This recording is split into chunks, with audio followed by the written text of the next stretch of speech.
In this video lecture, we will discuss some things about budget. We will discuss balance budget multiplier.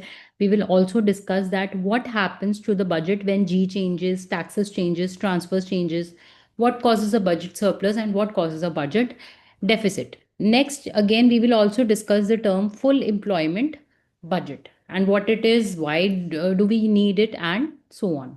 So let's start budget surplus का सबसे पहले formula government की income क्या है taxes government के खर्चे क्या हैं जी और T R right so this becomes the formula for your budget surplus now next is हमने लास्ट लेक्चर में किया था दैट मल्टीप्लायर्स वाले lecture so multipliers lecture is a pre requisite for this lecture these taxes can be lump sum or these taxes can be proportional. So let's assume initially that these taxes are lump sum. So in this case, budget surplus is equal to tax revenue जितना भी हमारा आया और so how would the budget change? The budget would change. Any change in budget surplus either comes from changes in taxes or either comes from changes in G or TR. So in this case, since taxes are assumed to be lump sum, this remains as it is, right? Now, next thing that comes to us is now suppose in this case, what happens is that government increases G suppose करो TR में कोई change नहीं होता government जी बढ़ा देती है और government T A बढ़ा देती है इक्वल अमाउंट से तो दोनों इंक्रीज हो रहे हैं and that too by equal amount और डेल्टा टी आर जीरो है तो इस केस में हमारे बजट सरप्लस पे क्या चेंज आता है now we know both these terms are equal तो डेल्टा टी ए की जगह I can write delta G this become zero तो इस केस में अगर दोनों इक्वल अमाउंट से चेंज होते हैं तो हमारे बजट सरप्लस में कोई चेंज नहीं आता this is point number one but in this case अगर हमारे बजट सरप्लस में कोई चेंज नहीं आता सो what is the change in my equilibrium level of income so अगर गवर्नमेंट हमारे टैक्सेस सेम अमाउंट से बढ़ा देती है हमारा जी सेम अमाउंट से बढ़ा देती है so what is the change in my equilibrium level of income to understand this we what we will do is we will try to find the change in equilibrium income now we know हमने यहाँ पर एक formula किया था y is equal to c bar plus small c y minus c y just a minute यहाँ पर Y D था ठीक है plus I bar plus G bar let us assume that there is no foreign sector everything is same so in this case C bar plus Y D की जगह हम क्या रख सकते हैं y minus taxes plus transfers. Now in this case, let's take the derivative.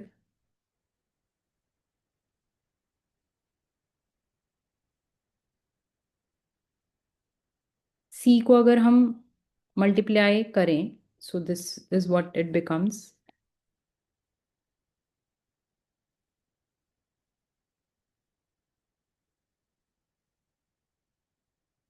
So now in this case, what is happening is कि हमारा TA भी चेंज हो रहा है हमारा G भी चेंज हो रहा है तो पहले हमने जब भी मल्टीप्लायर्स निकाले तो हमने एज्यूम करा था सिर्फ एक चीज चेंज हो रही है यहाँ पर दोनों चीजें चेंज हो रही हैं तो हमारा डेल्टा y जो है इस केस में क्या हो जाएगा यहाँ पर ये वाला would be 0 c into delta y which is this term here minus c into delta ta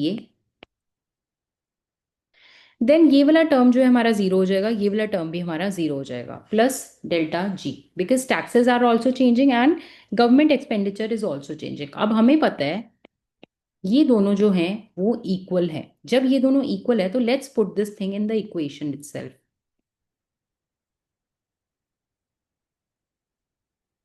TA की जगह मैं डेल्टा जी लिखूंगी Y because both these are assume to be equal हम ये बोल रहे हैं कि टैक्सेस जिस अमाउंट से चेंज होते हैं उसी अमाउंट से गवर्नमेंट एक्सपेंडिचर चेंज होता है so now in this case one minus C delta C one minus C delta G ये दोनों टर्म्स कट जाएंगी। We have change in equilibrium is equal to delta G, और हमें पता है डेल्टा जी किसके इक्वल है, डेल्टा टी ए। तो यानी अगर लमसम टैक्स मेरा था, right, we assume lump sum tax, अगर मेरा जी और टैक्सेस सेम अमाउंट से बढ़ जाते हैं, तो मेरा जो इनकम है that will also rise by how much amount, by delta G और delta T a amount, right? This is the case of lump sum taxes. Now, in this case, there is a term known as balance budget multiplier.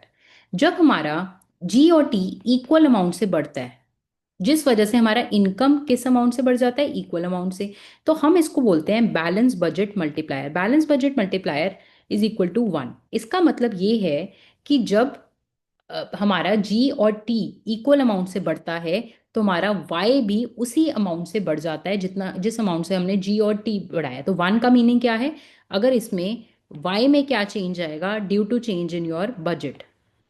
और ये जो budget में क्या, ये दो क्या, कौन से दो एलिमेंट्स है जी और टी में इक्वल चेंज, तो this is equal to 1। So in this case we say BBM is equal to 1। Now in this case इसको डिराइव करने का ये एक मेथड था, एक दूसरा मेथड है इस BBM is equal to 1 derive करने का। So show that when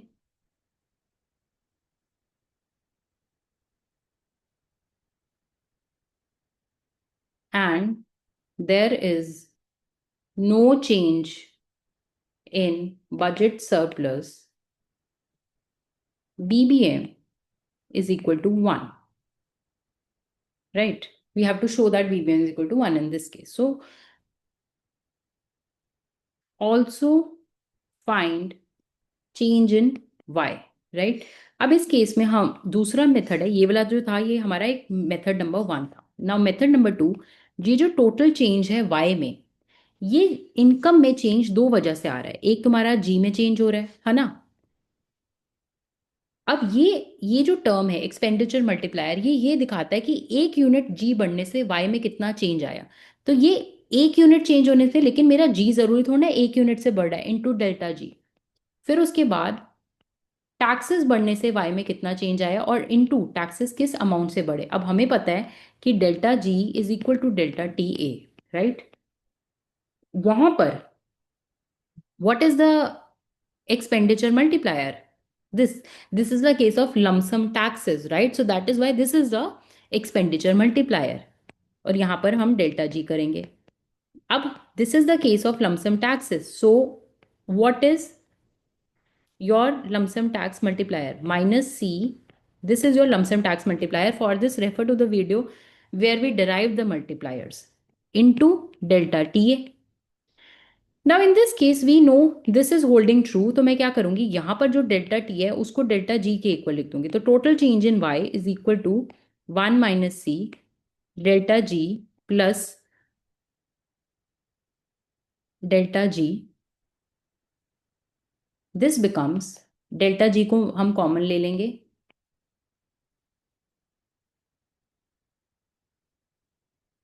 so this becomes delta Y is equal to 1 minus C, 1 minus C.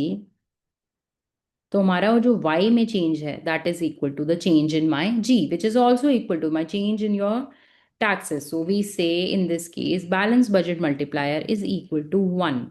Note one thing here, taxes are assumed to be lump sum in this case. अगर taxes proportional हैं तो इसमें ये जो हमने multipliers की value रखी है, ये वाली और ये वाली, एक बार रख के देखना प्रोपोर्शनल इनकम टैक्स में। यहाँ पर ये जो 1/1 माइनस सी है, इसकी जगह हो जाएगा ये वाला टर्म, यहाँ पर हो जाएगा into y0। So you will see that it will not be equal to 1. So proportional income tax में जो the BBM is less than 1, not equal to 1. The budget is not balanced. So this was the proof of BBM is equal to 1 in case of lump sum taxes, or assuming that delta TA is equal to delta B, delta G. Now let's take another case where you have proportional taxes.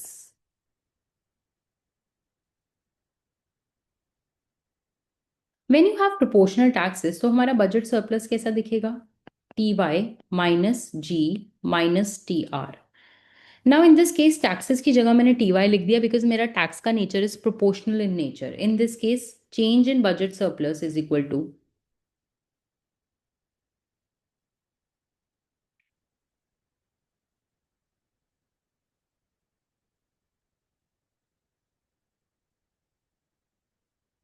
Now we are assuming in this case that there is a change in G.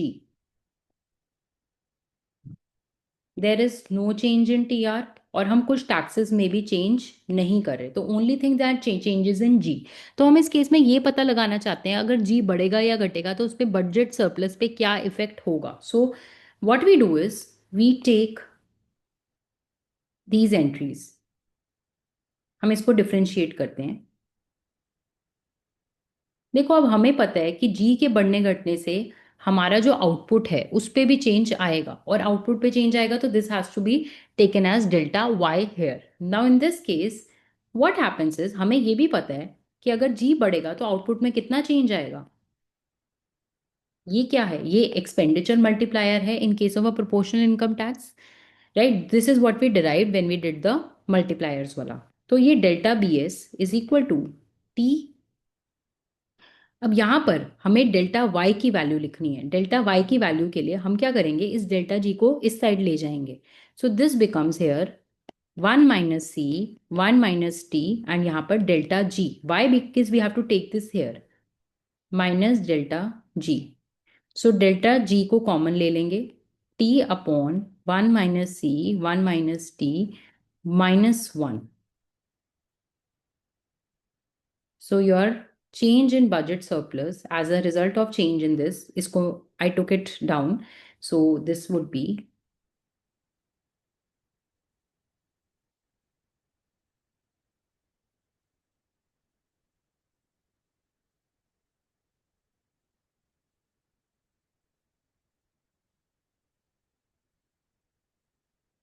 So now what we will do is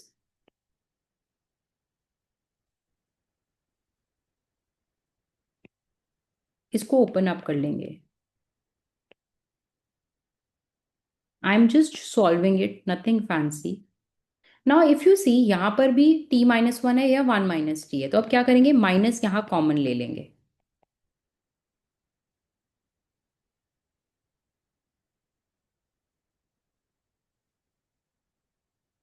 so now what we get is 1 - T. अब what we will do is ये जो यहाँ पर term आएगी this term would be C-1. Normal maths use कर रहे हैं हम. अब ये 1 - C की जगह हम क्या करेंगे, इसको 1 - C लिखेंगे C-1 की जगह और माइनस कॉमन ले लेंगे.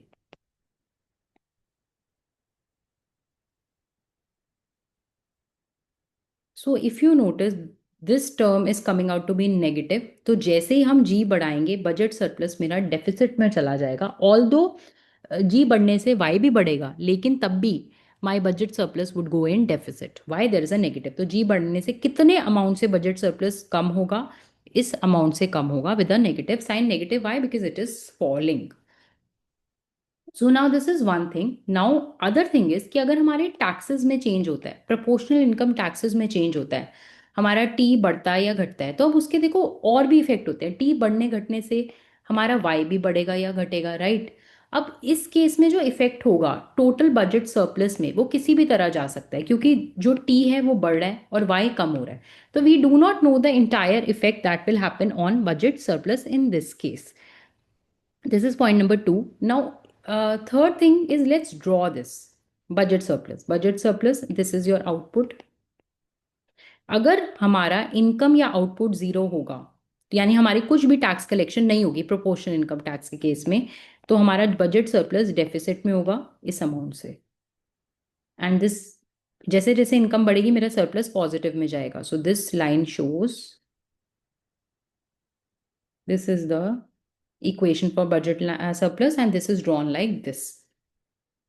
So this was a concept of budget surplus. One last thing that is left here is full employment budget.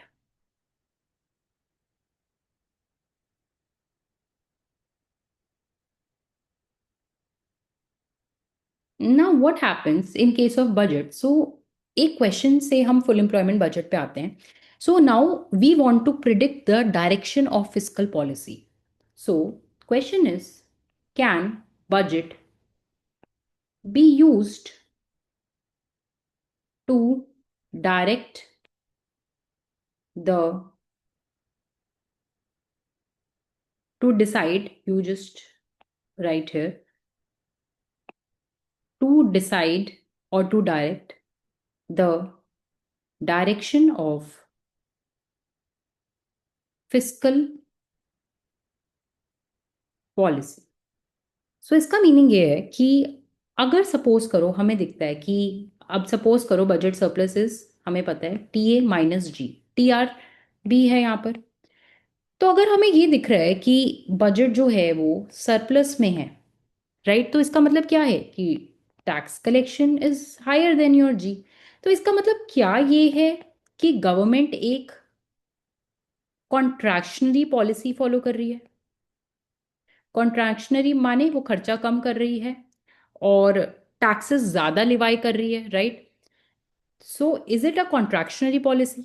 और दूसरा, अगर हमें बजट डेफिसिट में दिख रहा है तो इसका मतलब ये वाला पोर्शन ज्यादा है, यानी जी ज्यादा है और टैक्सेस हमारे कम है. तो इस केस में क्या गवर्नमेंट एक एक्सपेंशनरी पॉलिसी फॉलो कर रही है? क्या हम सिर्फ बजट को देखकर ये बता सकते हैं? So the answer to this is no. Why? Because यहां पर जब हम बजट सरप्लस को डिफाइन करते हैं तो यहां पर एक TY वाली टर्म होती है. ना व्हाट हैपेंस हेयर इज कि ये जो Y है, जब हम जी बढ़ाते हैं या घटाते हैं और जब हम टैक्सेस बढ़ाते हैं घटाते हैं तो इस वाई में भी चेंज आता है कुछ ना कुछ. और ये जो वाई में चेंज आता है सिर्फ जी और टी की वजह से नहीं आता, इन्वेस्टमेंट की वजह से भी होता है. तो अगर हमने प्राइवेट फर्म्स ने इन्वेस्टमेंट बढ़ाई तो हमारा वाई बढ़ जाएगा. तो जैसे ही वाई बढ़ जाएगा हमारी टैक्स कलेक्शंस बढ़ जाएंगे और बजट जो है वो हमारा सरप्लस में दिखेगा. अब ये जो सरप्लस आ रहा है ये इस वजह से नहीं आ रहा कि गवर्नमेंट ने कॉन्ट्रैक्शनरी पॉलिसी फॉलो करी है, राइट. ये सरप्लस इस वजह से आ रहा है क्योंकि हमारी इकोनॉमी की इन्वेस्टमेंट्स बढ़ गई है, राइट. और ऐसा भी हो सकता है कि हमारा इकोनॉमी में अ, कि गवर्नमेंट अपने टैक्सेस जो है जी बढ़ा रही है और टैक्सेस कम कर रही है. ठीक है, अब जब जी बढ़ा रही है तो ये एक्सपेंशनरी पॉलिसी है. नहीं, इस केस में टैक्सेस भी बढ़ा रही है. सपोज करो गवर्नमेंट एक कॉम्प्लेक्स पॉलिसी फॉलो कर रही है जिसमें जी भी बढ़ा रही है, टीए भी बढ़ा रही है. तो ना एक तरह से कॉन्ट्रैक्शनरी है ना हमारी ये एक्सपेंशनरी पॉलिसी है. तो इस केस में हो सकता है जो बजट सरप्लस पे जो इफेक्ट है वो नल हो जाए, कुछ इफेक्ट ही ना आए. ट्रांसफर्स बढ़ा सकती है, कम कर सकती है. तो बजट जो चेंज होता है, इन दोनों के अलावा भी बहुत सारी पॉलिसीज हैं जो गवर्नमेंट मिक्स एंड मैच करके फॉलो कर सकती है, राइट. सो इस वजह से हम सिर्फ बजट के सरप्लस और ये दोनों पॉइंट्स देखकर नहीं कह सकते कि हमारी जो फिस्कल पॉलिसी है एक्सपेंशनरी है या कॉन्ट्रैक्शनरी है, क्योंकि उसका रीजन ये है सबसे बड़ा कि वाई जो है वो अदर फैक्टर्स पे डिपेंडेंट है जैसे इन्वेस्टमेंट, राइट. सो अब इस प्रॉब्लम को बीट करने के लिए हम क्या करें कि मेरा जो बजट है वो वाई पे डिपेंडेंट ना हो. हम एक न्यू बजट निकालते हैं, that is full employment budget. Full employment budget को हम ऐसे डिफाइन करते हैं, this is basically the budget surplus at full employment level of income. तो ये जो T/Y करते हैं इसकी जगह हम YF करते हैं, that is full employment level.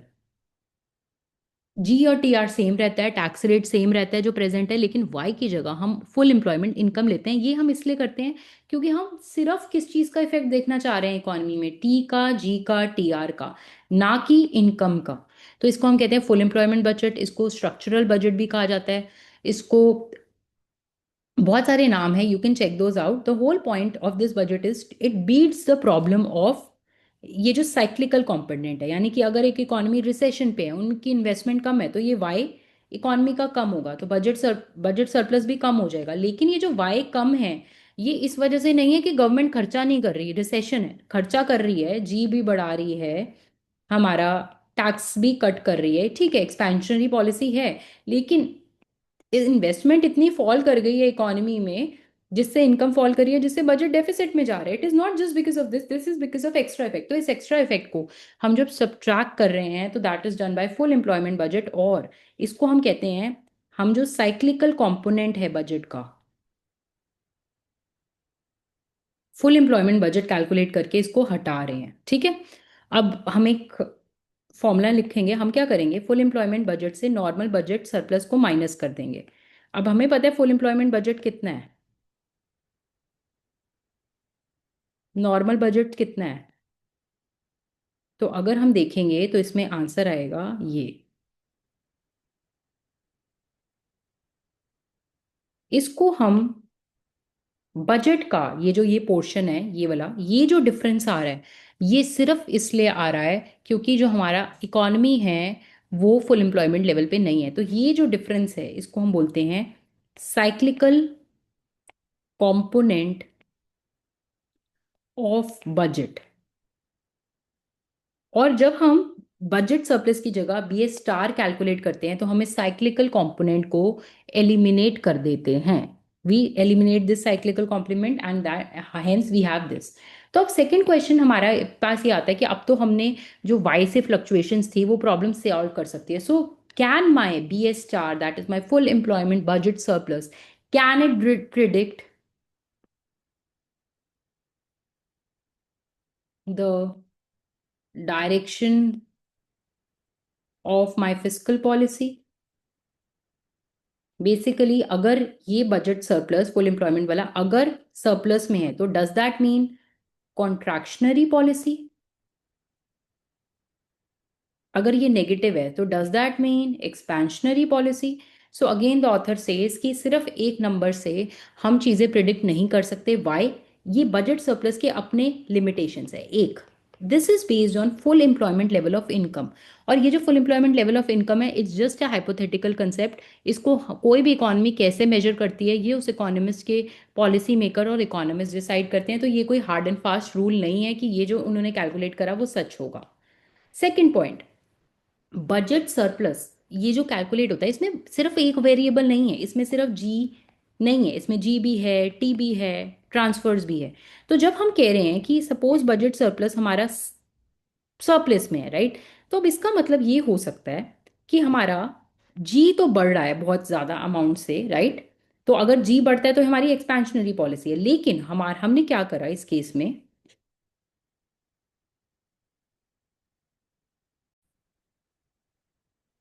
और हमने इस केस में टैक्सेस भी बढ़ा दे तो ना पॉलिसी कॉन्ट्रैक्शनरी है ना फुली एक्सपेंशनरी है, राइट। तो अब ये जो टैक्सेस बढ़ रहे हैं और ये जो जी भी बढ़ रहा है, so it is a combination. और इसके साथ सपोज करो हमने ट्रांसफर्स भी कम कर दिए, राइट।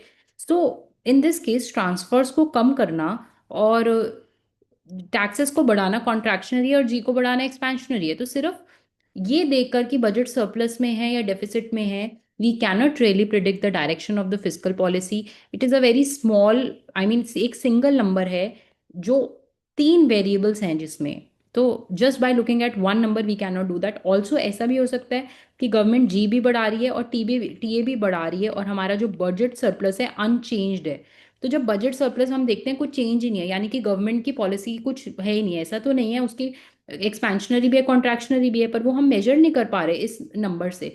तो ये नंबर कुछ वैल्यूएबल इंसाइट्स प्रोवाइड करता है, लेकिन सिर्फ इस नंबर को देखकर हम ये नहीं कह सकते कि पॉलिसी कॉन्ट्रैक्शनरी है या फिर expansionary है। We need other data. So these are the limitations of your full employment budget surplus. Now this completes the chapter of budget. Some important derivations we did, some formulas we did. So this was all about budget.